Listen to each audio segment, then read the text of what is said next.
stale beer clung to the roof of my mouth. A phantom taste I couldn't quite shake, even as I gulped down another lukewarm can. Outside, the neon glow of O'Malley's sign bled into the rain-slicked street. Inside, the raucous laughter and clinking glasses seemed to blur together, much like my vision already was. 3 cans, was it? Or 4? Didn't matter. I was feeling good, invincible even. That's always the lie, isn't it? The smooth, burn down your throat promising strength, when all it's doing is setting you up for a fall. Another round, buddy, barked Gary from behind the bar, wiping down a counter that was already sparkling clean. Nah, gotta roll, I slurred, pushing myself off the bar stool. The room swam for a second, righted itself, then swam again. Grace wasn't exactly my strong suit tonight, or any night lately, if I was honest. Early start tomorrow. Another lie, but it rolled off the tongue easy. Gary just chuckled, a knowing sound. Sure, buddy. Be careful out there. Careful, right? Like that was ever in my vocabulary. I stumbled out into the night, the rain a cold slap to the face that did little to clear the fog in my head. My car, bless its beat-up heart, was parked just across the street. The driver's side door creaked open like a rusty coffin lid as I squeezed myself inside. Ignition, engine coughs to life, headlights slicing through the downpour. The first few blocks were easy, muscle memory taking over. Familiar streets, familiar turns, familiar dull throb behind my eyes. Then it started to rain harder, the wipers working overtime, the road ahead blurring into a streaking mess of red and white lights. I should slow down, I knew I should. But the need to get home, to just be there, it gnawed at me. Faster, faster, just a little faster. That truck appeared out of nowhere. One moment, just rain and headlights. The next, a monstrous chrome grille filling my entire windshield. Time seemed to warp, stretching and compressing as the headlights grew larger, impossibly large, blindingly bright. I slammed on the brakes, a useless, pathetic gesture. The tires screamed, a high-pitched shriek swallowed by the roar of the oncoming truck. Then impact. It wasn't a clean Hollywood crash. It was brutal, visceral. The world exploded into a symphony of screeching metal, shattering glass, and the sickening crunch of twisting steel. My body was thrown forward, then back, then sideways, slammed against the door, then the steering wheel, then everywhere. Pain flared, sharp and white-hot, then faded into a dull, throbbing ache. The smell of gasoline and burning rubber filled the air, thick and suffocating. Everything spun, a sickening, dizzying carousel of pain and chaos. Darkness started to creep in at the edges of my vision, a welcome oblivion, and then nothing, except a low, rhythmic beeping. A sterile smell, antiseptic and sharp, stinging my nostrils. I blinked, my eyelids heavy as lead. Where was I? Everything was blurry, soft edges and muted colors. Slowly, shapes began to resolve themselves. White walls. A thin, white sheet pulled up to my chest. The beeping rhythm coming from a machine next to the bed, its screen flashing green lines. A hospital. I tried to sit up, and a wave of dizziness washed over me, but there was no pain. No sharp jabs, no dull throbbing, just nothing. It was strange, unsettlingly so. I remembered the crash, the truck, the metal screaming. I should be broken, shattered, maybe even dead. A door swished open, and a woman in a white coat walked in, a clipboard in her hand. She smiled, a professional, practiced smile. "Ah, you're awake. Good. How are you feeling?" Okay," I said, my voice raspy, thick with sleep. "Where am I? What happened?" "You're in City General," she said, glancing down at her clipboard. "You were in a bit of an accident. Car crash." "Crash," I echoed, the word feeling hollow. "But I don't feel anything." She chuckled lightly. "You're a lucky one. Miraculously so, in fact. We ran a full battery of tests. Not a scratch on you. Not even a bruise. It's remarkable, considering the state of your vehicle." "Vehicle?" I asked, my mind still foggy. "It's totaled, right?" She nodded.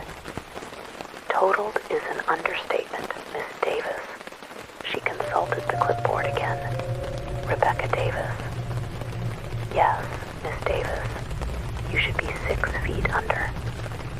But here you are, perfectly fine. It's a real miracle." Miracle. That word felt wrong somehow. Too big, too grand for me. I wasn't a miracle kind of girl. I was a 3 cans of beer and drive home kind of girl. Maybe 4 tonight. "So I can go?" I asked, swinging my legs over the side of the bed. They felt strangely light, disconnected from my body somehow. "Just let me run a few more checks, and we'll get you discharged," she said, her smile widening slightly. A little too brightly, maybe. The next few hours were a blur of blood pressure readings, eye tests, and questions that blurred into a meaningless drone. And through it all, that unsettling feeling, that wrongness, persisted. But everyone kept saying I was lucky, unbelievably lucky. And who was I to argue with that? Finally, papers were signed, a taxi called, and I was standing outside the hospital, blinking in the weak morning sunlight. The air was crisp and clean, a stark contrast to the stale hospital air. I felt adrift, lost. I had no car, no phone. It must have been lost in the crash. No idea what to do next. Then I saw it. A rental car placed across the street. Bright, cheerful banners proclaiming freedom on wheels. Freedom. That sounded good. I walked across the street, the automatic doors sliding open with a welcoming whoosh. Inside, a bubbly woman with too much makeup greeted me with an even brighter smile than the doctor. "Welcome to Speedy Wheels. How can I help you?" Yeah, I need a rental," I said, feeling a strange sense of urgency, an itch under my skin to be moving, to be in motion. "Of course. License and credit card, please." The process was quick, too quick maybe. Within minutes, I was behind the wheel of a shiny, new sedan, the smell of fresh plastic filling my nostrils. It felt good, familiar, like I was back in control. I pulled out onto the road, the engine purring smoothly, tires gripping the asphalt confidently. The city rushed by, a blur of buildings and traffic lights. And then, a strange sense of deja vu washed over me. Hadn't I driven this road before? Just recently. The rain started again. Just a light drizzle at first, then heavier, faster. The road ahead shimmered, reflecting the headlights. And then, a monstrous chrome grille, filling my entire windshield. No, not again. But it was the truck, the same truck. Impossible. But there it was, bearing down on me, headlights blindingly bright. This time, the fear was sharper, more immediate. This time, I knew what was coming. Screeching tires, the roar of the truck engine, the sickening crunch of metal. Glass shattering, steel twisting, pain erupting, then fading into darkness, and then beeping. The sterile smell, the white walls, the thin white sheet, the green lines flashing on the machine beside the bed. Hospital again. The woman in the white coat, the same practiced smile. Ah, you're awake. Good. How are you feeling? What's happening? I stammered, my voice trembling. This is the same. She tilted her head, her smile unwavering. Same as what, Miss Davis? You were in another accident. But don't worry, you're perfectly fine. Another miracle, wouldn't you say? Miracle. The word tasted like ash in my mouth now. It wasn't a miracle. It was a curse. I looked around the room, really looked this time. The chipped paint on the wall in the corner, the faint stain on the ceiling tile, the way the sunlight streamed through the window, illuminating dust motes dancing in the air. It was exactly the same. Identical. A cold dread coiled in my stomach, tighter and tighter. I remembered the beer, Gary's knowing smile, the rain, the truck, the crash. And now this. Again. The car, I whispered, my voice barely audible. The rental car. It was the same route, the same truck. The doctor's smile faltered, just for a fraction of a second. A flicker of something behind her eyes, something cold. Then the smile was back, brighter than ever. Nonsense, Miss Davis. You're just still a little disoriented from the accident. Rest now. You're perfectly safe here. Safe? No, I was trapped. Trapped in a loop. A horrifying, endless loop of my own stupid, drunken mistake. Each time I'd wake up here, miraculously unharmed. Each time I'd be drawn back into the car, back to the rain-slicked road, back to the truck. And I knew, with a chilling certainty that seeped into my bones, that as soon as I left this room, as soon as I touched another steering wheel, it would happen again. The road, the rain, the truck, the crash, the beeping. Forever. My luck wasn't miraculous. It was a prison sentence. My purgatory on repeat. And I hadn't survived anything. I was already dead. And this hospital, this room, these doctors, they weren't saving me. They were just part of the show. The endless, horrifying show that was now my eternity.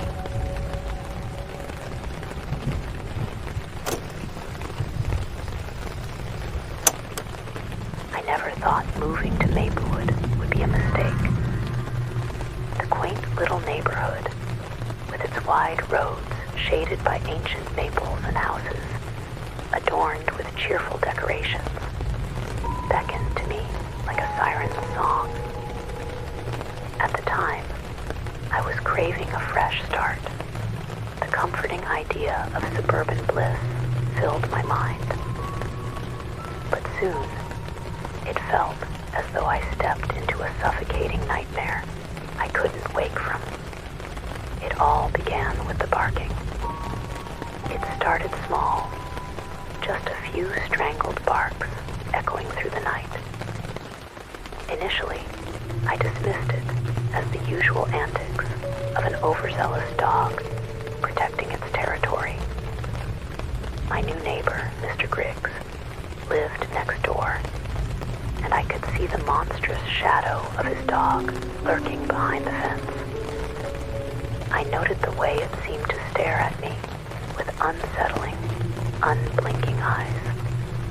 Each glance made my skin crawl, and as days passed, the barks grew more intrusive, punctuating the stillness of the night.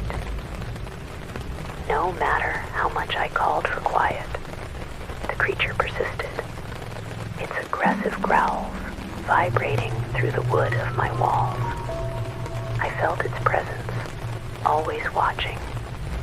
One evening, on my way to the car, I caught its gaze, golden eyes trained on me, bearing a set of wickedly sharp teeth. I hurried inside, heart racing, dismissing the incident as paranoia. Perhaps it was because of the recent break-in stories I had read about in the neighborhood. To keep my mind occupied, I began trees, cafes, and shops for distractions.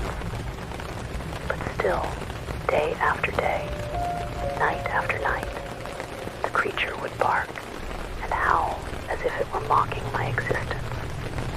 Time passed, but the eternal watch of Mr. Griggs's dog never faded. My sense of safety eroded like an old building abandoned to decay. I grew defensively cautious, dusk settling into the horizon as I locked my doors tight, keeping curtains drawn closed, always feeling the weight of those golden eyes on me.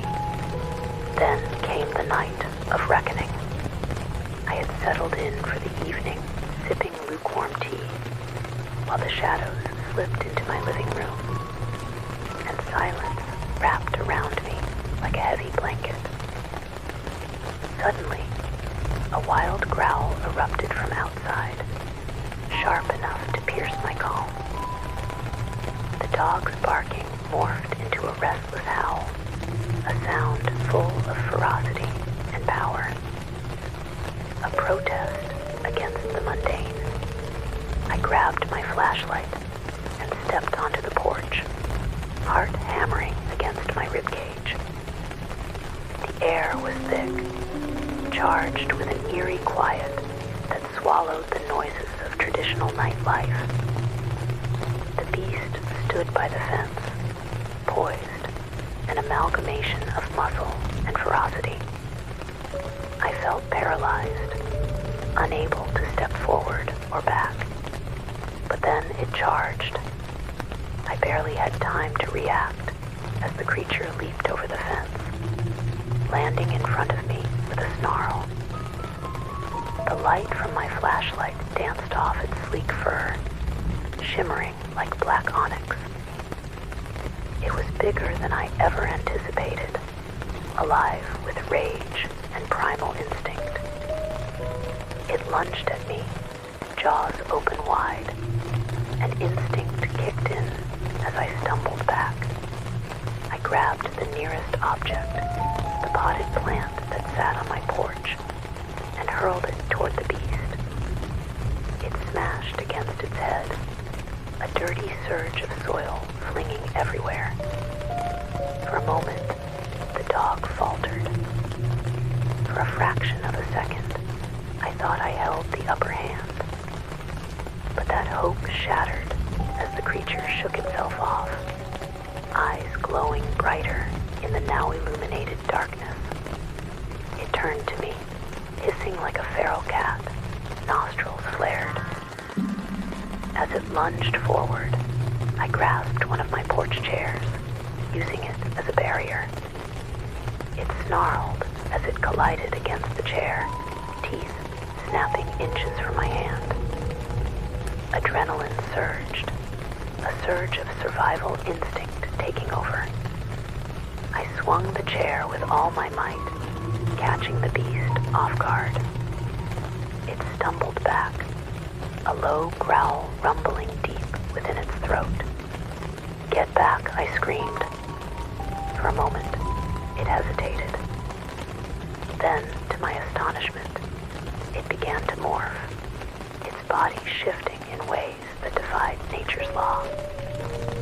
Spines elongated and fur melted away, reshaping and reforming into a sickly figure crouched before me. The waving tail transformed into something angular and grotesque. What stood there wasn't a dog anymore.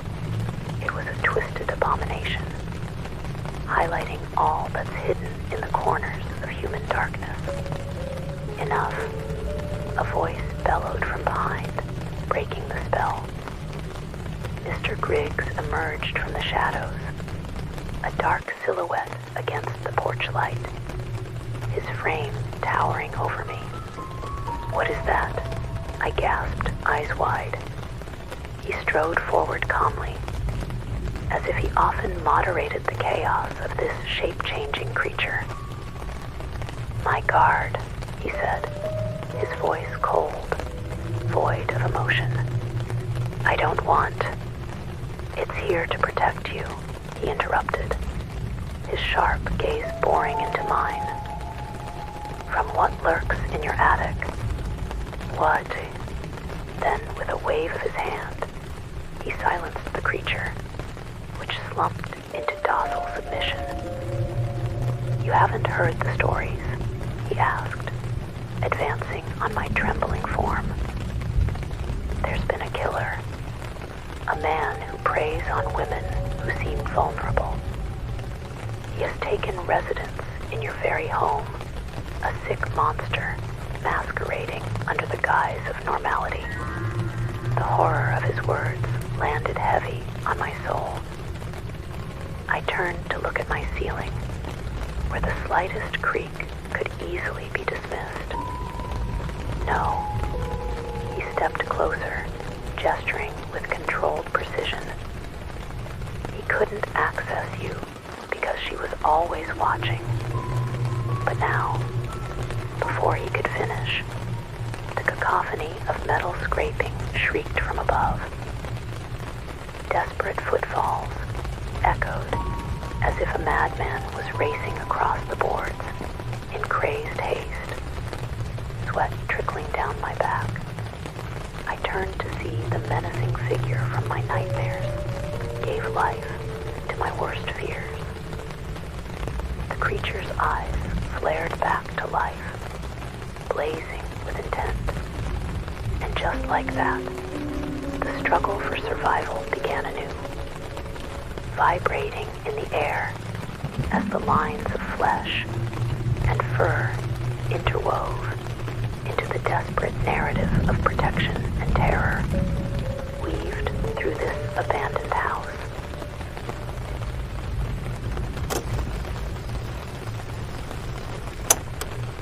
There was a time when I reveled in the joy of birthdays, the anticipation of unwrapping gifts, the laughter shared around the cake, those brief, sparkling moments of attention that made me feel special.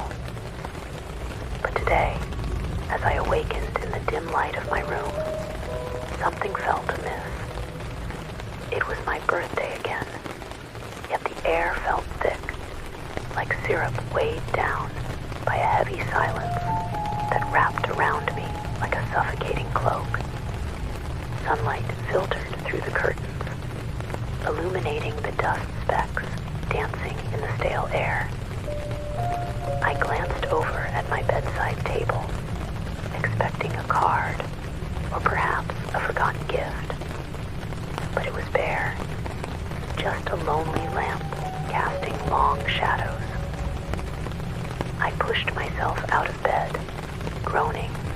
as the wooden floorboards creaked underfoot. As I made my way downstairs, I could hear the faint murmur of my family in the kitchen, a comforting sound that usually carried the aroma of pancakes or sizzling bacon. I quickened my steps, my heart fluttering with the hope that they were preparing some form of celebration, perhaps even a surprise they had planned for me. But the moment I stepped into the kitchen, the warmth of hope dissipated, replaced by an icy gust of confusion. "Happy birthday," I called out, trying to inject some enthusiasm into my voice.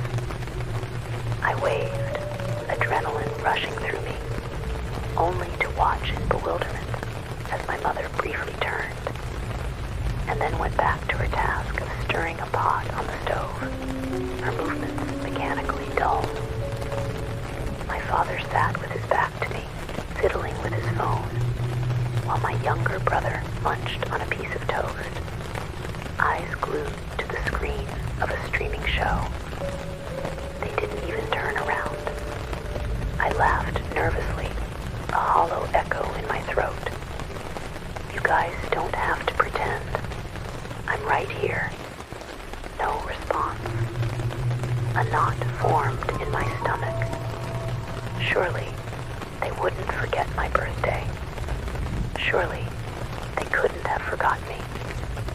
I felt invisible, as if I had stepped out of reality just for a moment, and my family had moved on, as though I was merely a ghost haunting the edges of their existence. I retreated back upstairs, leaning against the wall to steady myself. The weight of uncertainty settled heavily on my chest, and I felt the need to scream, yet no sound could escape.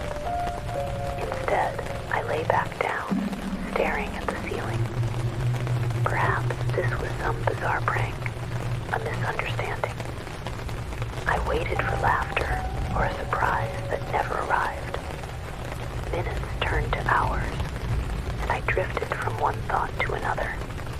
But beneath it all, I felt a growing chill in my bones. When I finally ventured back down, I found my family had moved on with their day. My mother tidied the living room, occasionally chatting with my father about mundane chores, while my brother laughed at a video on his phone. They were so consumed that they didn't even notice when I entered the room. My heart raced. This wasn't just forgetting. This was an erasure. Desperate to break through, I cried out once more. "Mom, Dad, Tom," but my voice echoed into the silence, merely serving to remind me of my growing solitariness. I felt my stomach twist in anguish, and a perverse part of me wanted to shake them, scream louder, scratch at their arms, until they acknowledged my presence. But instead, the day ambled on. I retreated upstairs once more, pacing back and forth like a caged animal. As I peered out the window, a strange blur momentarily flickered past my field of vision. Was it my family heading to the car? Panic surged through me as I rushed downstairs, nearly slipping on the wooden steps, only to see them pile into the vehicle. Horrified, I watched from the window as they drove away, leaving me in silence. The house felt eerily vacant. Their absence prickled at my skin. I felt like a storm had just ripped through, carrying them away. And in that vast emptiness, I understood. As the day drew to a close, the light dimming to dusk, I wandered from room to room, seeking solace in the memories that lingered within my home. I placed my hand on family photographs lining the hallway, birthdays, graduations, vacations, the scrapbook of a life that had once brimmed with joy. Each smile, each captured moment felt like a dagger buried deep within me, reminding me of lost connections and forgotten moments. The sun slipped beneath the horizon, and shadows suffocated the corners of the house. I felt myself fading, a simple candle flame breathing its last, and I stumbled into the living room. My memory flickered like a faulty light bulb. How could this happen? Suddenly, a chill swept through me and settled in the pit of my stomach. Was it the house that was growing colder, or was it me? I turned back hesitantly, catching a glimpse of the flickering images of my life played out on the walls. In that moment, dread washed over me, realizing that my family's departure was more than just a physical absence. They had left me behind, willingly or not, to continue their lives without me. As the hours trudged on, I felt the edges of my existence begin to fray. My thoughts grew age. As the hours trudged on, I felt the edges of my existence begin to fray.